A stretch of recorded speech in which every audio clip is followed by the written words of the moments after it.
co-chair of the Hershey's Mill Gardens, and Ed's going to take us on a virtual tour of the history, the current use, and just what the gardens look like.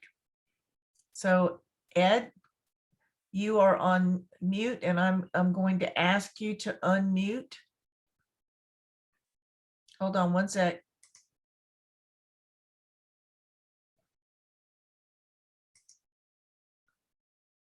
Okay, Ed, please unmute yourself.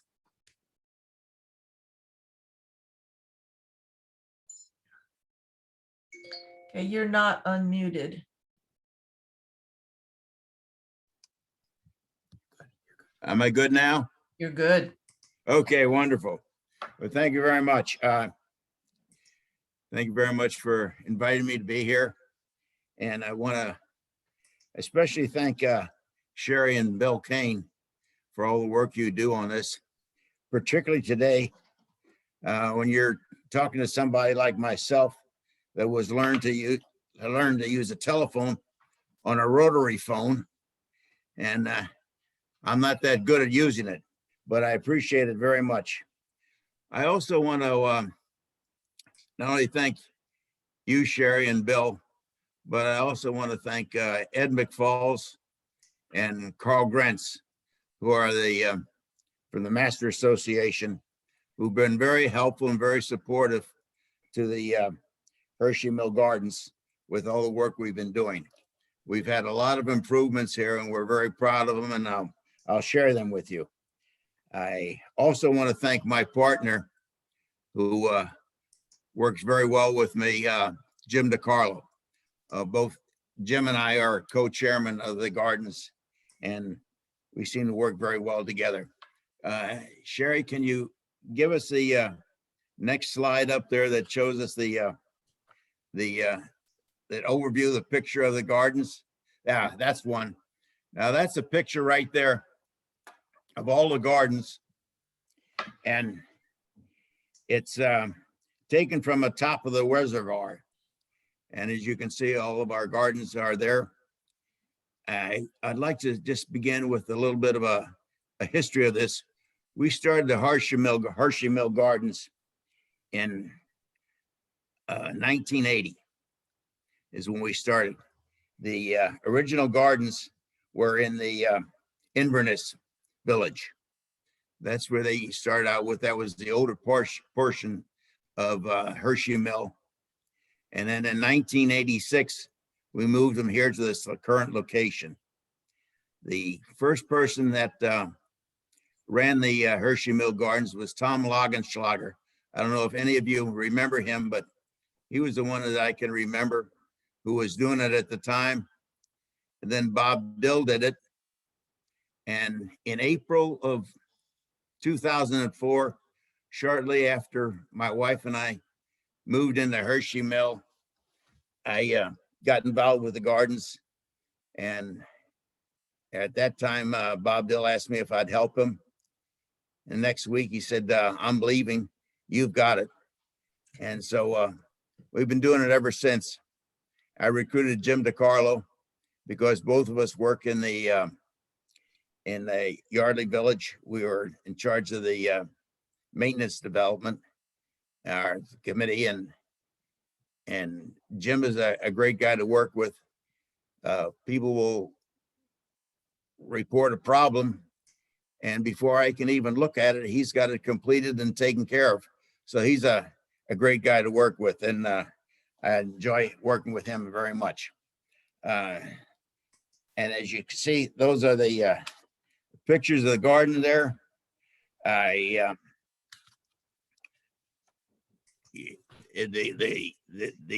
gardens are bounded by the reservoir that you can see there, and over to your left is the driving range of the golf course, and behind those trees there that you see is our creek that runs past it, and we've got some more vivid pictures of it that I think you'll enjoy looking at. And of course, to the right of the of your screen is the tennis courts. That's the bounding of it.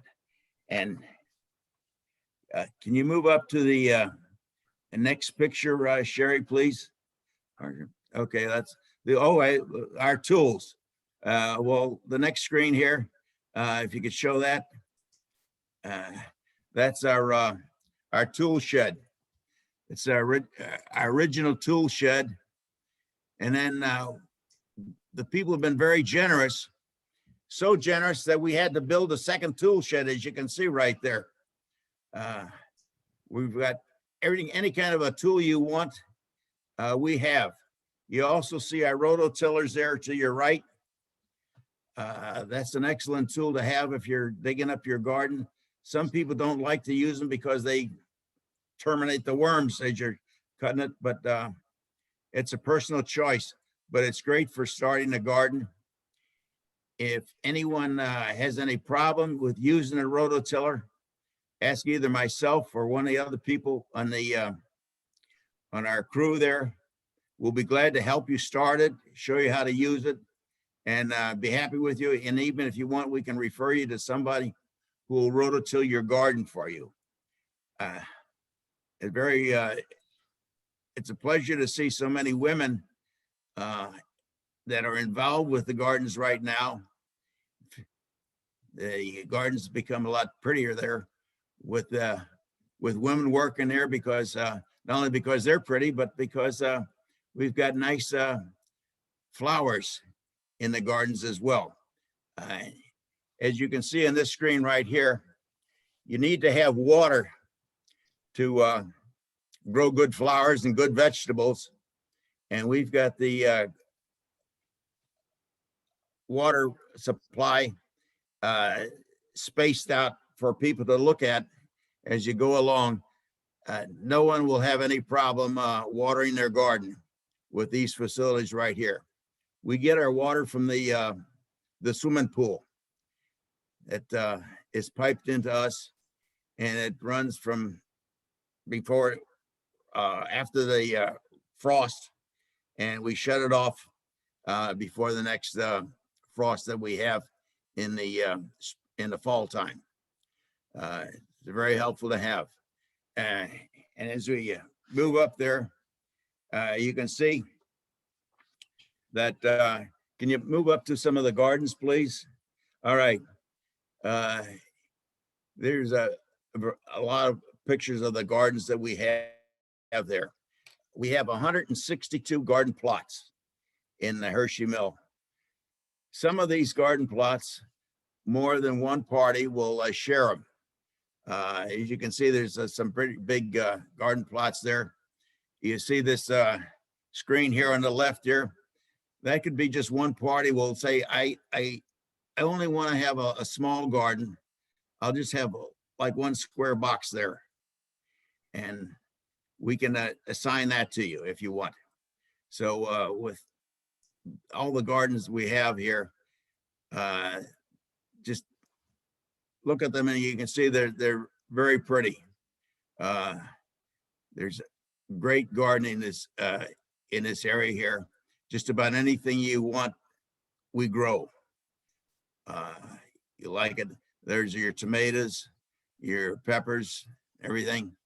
And as you can move up to the next slide here, it's beautiful pictures here. These are some pictures I didn't even know we have, but they're great. There's a huge pumpkin that you have right there. And as you notice, as you see these, well, here's the flowers that we have here. I'm just gonna just continue just showing the pumpkin. This is nice if you can stop here for a minute. A lot of people enjoy the garden so much that they will bring a chair down here and sit in their gardens and just enjoy it. You won't need to take any tranquilizers by sitting in this garden. It's a very peaceful environment. You'll like it. You will enjoy the birds that fly in. If you put a shovel in your hand, immediately you'll see a robin or a bluebird will land on the fence next to you because they're waiting to use that shovel to help themselves with something to eat as they go along. Okay, if you can, we can continue on this here, right here. Here's some more flowers that you can see. beautiful pictures. Most of the gardens here are fenced in that you can see. A lot of zinnias, people, and it's a very popular plant to grow. All right. We also have at the beginning, at the front of the garden entrance here is a table where if people are producing a lot more than they can eat or share themselves, they'll leave it on that table and people will take advantage of it. I myself, we get a lot of vegetables and fruit, and it all comes in at one time, and we share them with our neighbors. A lot of people do that, and it seems to work very well. There's not a problem at all for sharing these things. Okay, this is Jim DeCarlo and yours truly. It's an interesting picture right here. Somebody had this garden cart here, and they asked us if we could use it. And we said, of course we can. We'd love to have it. So we took it and we contacted Michelle Cohen, who is our garden guru when it comes to flowers and plants. And she puts beautiful flowers in this, and she does it by the season. It's a very attractive asset to the gardens. As you can see right here at the bottom here, this picture here, there's some benches that we have here. We've got about 10 benches throughout the gardens. They were donated to us by the Master Association. They got a contract on them. They said, we've got a few extra. You want them? We said, we'll take all you can give us. They gave us 10 of them, and we've got them throughout the village here. Behind there, Jim, there is the dumpster that we use. That's our biggest expense we have right now is when that fills up, we have to get it cleaned out. It's over $1,000 to empty that thing. So we tamp it down to expand the life of it. Beyond that, you can see a plot for wood chips, and beyond that is for leaves. We use a lot of wood chips in our gardens, and we use a lot of the leaves in there as well. Back at the far end there is where we'll put that. We have that table for sharing our garden and what we have there. Okay. Incidentally, Michelle captioned this picture here, and below it, it says critters. I don't know if she was referring to Jim or me. That's where it was. So I don't know what you meant by that, Michelle, but take it for what it's worth. Okay. And then this is one of the critters we have here. This is a hawk. We had a tree that was next to the garden shed. That's another picture of the hawk there. And the hawks like to land at a very high elevation. That tree was dead, but we didn't want to take it down because that was the hawk's home. And we had to take it down eventually because when it got rotted, but we still kept the hawks still there. And we have a lot of other birds and other wildlife that come and join us in the garden there. Sunflowers are beautiful there. You can see there's some bees there, and I'll show you a picture of some bee. Well, here it is right here. This is we have beekeeping right here. This is at the south end of the gardens.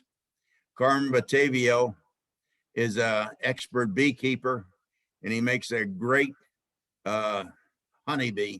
That's Carmen right there with his son, keeping the bees. We haven't had any problems with the bees, and as some of our experts in gardening will tell you that Bees are very good for pollination, cross-pollination, and good for the flowers that we have in our gardens here as well. Over here to the left is a new addition we have to the gardens. We've tried over time to, we've been unsuccessful trying to have butterfly gardens here. We had a couple false starts trying it, but this year we got some expert help from the nature group, and we've been much more successful with the butterflies here. We learned not to put fences around there because it's just, we don't want the butterflies crashing into them. So that's an open thing for that, and they use them a lot. Okay, continuing on here. All right. The one of the benefits of the this is the butterfly garden right here. There's several parcels here. You see this blue tarp down here. This is another addition that they're putting into the gardens as well for the butterfly garden. And hopefully, I think you'll see a lot of nice butterflies in the area right here. Okay. All right. Now I'm going to show you pictures of some key workers. This is Tom Wida. Tom Wida comes in every morning at 6 o'clock. He lives in the village opposite the reservoir. He comes at 6 o'clock in the morning and stays till about noon. He cuts the grass for us. He trims the weeds. And if you need any help with rototilling, he'll rototill it. He'll also even build you the box frame for your gardens. And he's very reasonable and a good person to have if you want some help with any construction of garden. And the next slide, please, if we have it there. Thanks, Sherry. This is Bill Reynolds. If you have any questions about gardening, ask Bill Reynolds. He knows the answer, and he can give you a tremendous amount of advice on the proper way to garden. Never feel like gardening is a wonderful experience, and I don't call myself a good gardener. I'm just a happy gardener. I enjoy it. My gardening is like my golf. I love it, but it doesn't love me. But I enjoy doing it. And the more you become involved with it, meeting people in the garden area and working with them, you'll find a lot of people can share some helpful advice for you and help you. Bill particularly has been a master gardener for a long time. And if he doesn't have the answer, you don't want to find out because he knows it very well. Okay, this is Jeff Sebastian. Jeff Sebastian is a row captain, and he and his pickup truck there have been very helpful to us over time. We just recently had some garden soil delivered to about 15 gardens that people wanted, and Jeff arranged to get a lot of garden soil delivered to us at a reasonable price, and we got an army of about 15 people, volunteers, men and women. The women can put some of the male volunteers to shame. They work very well. They're much harder workers than we are. And so they're very helpful. But Jeff does a lot of major projects for us, and we welcome his help. This guy is John Grosh. John Grosh is a very talented person.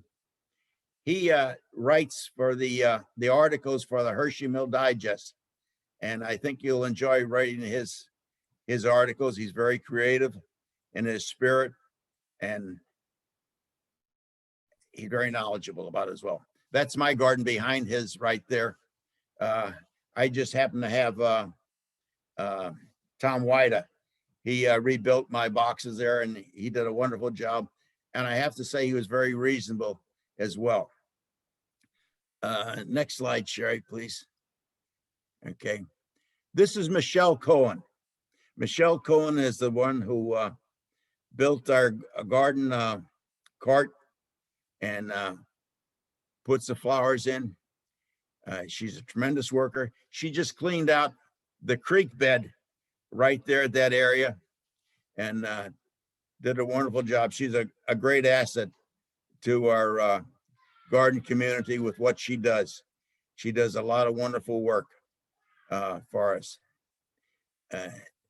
Next one, Sherry. Okay. We're very proud of what we have here. Now, can you move on? Okay. This is a latest, a recent addition we had here. This is a gazebo. We thought it would be nice to have a gazebo to have some fun at these gardens. At the end of a season, why not enjoy what we grow? So we've had some garden parties here. We've had some hot dogs and barbecues, some wine and cheese at times. And people enjoy coming here and enjoying it here. It's right next to the creek. And you can see the, well, on the next slide here, you'll see on the creek is right next to the gazebo. This is a picture off of the gazebo, and you can see our creek with a fast moving brook going through there. Beyond that, you'll see these major boulders here. We had a major erosion problem here when I felt that it was gonna, the creek bends right there, and it was eroding all this grass here on your left, and it was almost getting into where our garden plots were. We contacted the Master Association, and they had some huge trucks came in here with huge boulders that were several hundred pounds, and they dumped them in there. You can see those boulders are huge, and that alleviated the problem that we had there. Incidentally, if you have grandchildren, this is an ideal spot to take them and have them put a fishing line in there, and they'll catch fish. There's a lot of sunfish in that area that they can catch and release, and it's a good opportunity for you to spend with your grandchildren right there. And as you can see, the grounds are pretty nice there that they'll like to work with there. This is a picture of Cliff Majewski. Cliff is one of our row captains. There's some of our benches here. You see our gazebo there. And beyond that is the creek and the waterfall that we have there as well. It's a magnificent view there. When we wanted to put the gazebo in, we asked the Master Association to come down and take a look at the spot that we had there. And we said, this is so beautiful. We need to do something with it to enjoy it. They agreed with us immediately, and they put it in, and we're very happy with it. We're limited with COVID so far to what we can do, but we see an end of the tunnel here, and we're looking forward to resuming this in the spring, and maybe in the early summer we can do that to have that done. Let's see, a couple of things I neglected to mention. Our growing season is from March to early fall. So it's quite a long time, and people enjoy it, and they're welcome to use it. I mentioned that we have 160 garden spots and even more. And people ask us, well, how do we get a garden and what's the process we do? We've got some restrictions. First of all, you have to be a member of Hershey Mill to have a garden here. We have people who have moved away and wanted to keep their gardens, and we say, no, we're sorry. You leave here, you lose your garden. We've had people who want to move in. We've had realtors contact us and say, these people want to move in, but they want a condition they have is they want to have a garden. Well, we have to move in here and live here for a couple months before you're eligible to get a garden. We do have some restrictions. We ask people that we want you to enjoy gardening. If you live here and if you want to have a garden and if you enjoy gardening, you're most welcome and we'll help you with it. It's a very great experience to have gardening down here. We also have, I want to mention another couple other people we have that are on the garden committee that work with us. Bondelin Mosteller. She, whenever we have garden parties, like a seminar on training of gardening, she'll have the refreshments and does a very nice job. I also want to thank the garden group, the nature group for helping us, Carmen Batavia, as well as Ed McFalls and the Master Association. And I just want to mention that we have a lot of major improvements since we've been here. First of all, we've put in a second tool shed. We've upgraded the tools. We have now we have a paved road in the garden because initially it was, as you can see here, this was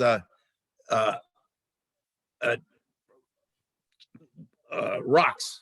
It was just a dusty road that eroded very much, and there are a lot of ruts in it. We went to a paved road, which has been a great improvement, and we're very proud of that. The gazebo we rebuilt the creek with the boulders. We added the beehives, the flower cart, the butterfly garden, and we also have garden seminars a couple times a year with speakers that we bring in to help this. And we also have a plant and seed exchange. We say that everything you need for gardening is in the garden shed, except the seeds and the plants. But we do have a seed exchange, and where people will exchange some starter plants that they have or seeds, and we also have open house tours. I hope I covered everything. If there's any questions, I'll be very happy to answer them if I can. Anyone have any questions you would like to ask me, please? I'm going to unmute